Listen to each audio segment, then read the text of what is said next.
Halo Sobat Tidak, tahu nggak? Di balik secangkir kopi dan tahu pelanggan, ada perempuan yang sedang menukar harga diri dengan sesuap harapan.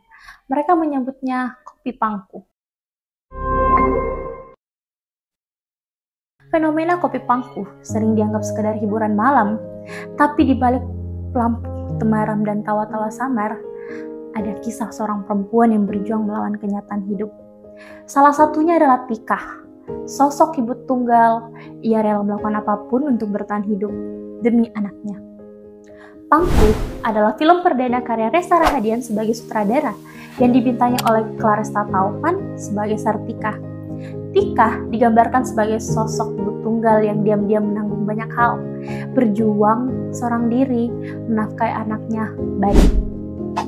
Ia rela melakukan apapun untuk bertahan, mulai dari bertani hingga akhirnya bekerja serabutan di sebuah warung kopi milik Maya.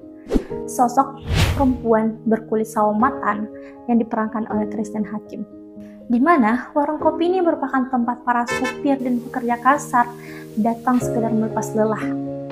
Mulanya, Tika hanya melayani pelanggan dengan menyeduh kopi dan membersihkan meja. Tetapi perlahan tekanan ekonomi membuatnya mengikis batas dirinya, melayani pelanggan dengan pijatan dan duduk di pangkuan mereka.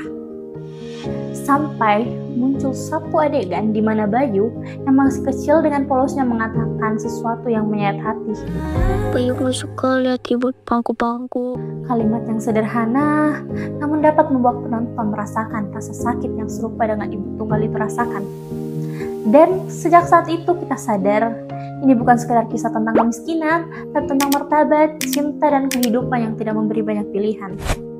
Hingga kehadiran seorang supir truk ikan bernama Hadi yang diperankan oleh Ferdi Nuril datang ke dalam hidup kita tanpa aba-aba.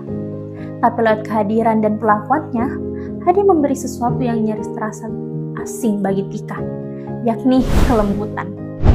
Film Pangku ini menampilkan kehidupan perempuan kelas bawah apa adanya, tanpa bumbu romantisasi dan dramatis. Yang ada hanyalah keringat dan keheningan, serta diperkuat langsung oleh soundtrack rayuan perempuan gila yang menyatu sempurna di setiap adegannya. Dua hal yang menjadi jiwa dari film ini, keringat yang menandakan perjuangan dan keheningan yang menyiratkan penderitaan yang tak terucap. Dan di setiap diamnya ada cinta seorang ibu yang begitu besar, meski kehidupan tidak memberinya kesempatan untuk beristirahat. Film yang berdurasi sekitar 1 jam 44 menit ini berhasil meraih 4 penghargaan di Busan International Film Festival 2025 serta 7 nominasi di Festival Film Indonesia, yang dimana ini adalah sebuah pencapaian besar untuk karya debutan seorang sutradara baru.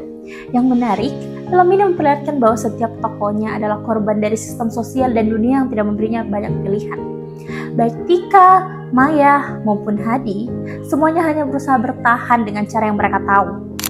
Film ini mungkin tidak akan membuatmu menangis keras, tapi hanyut dalam diam dan merenung tentang ibu, tentang perempuan yang terus berjuang tanpa suara.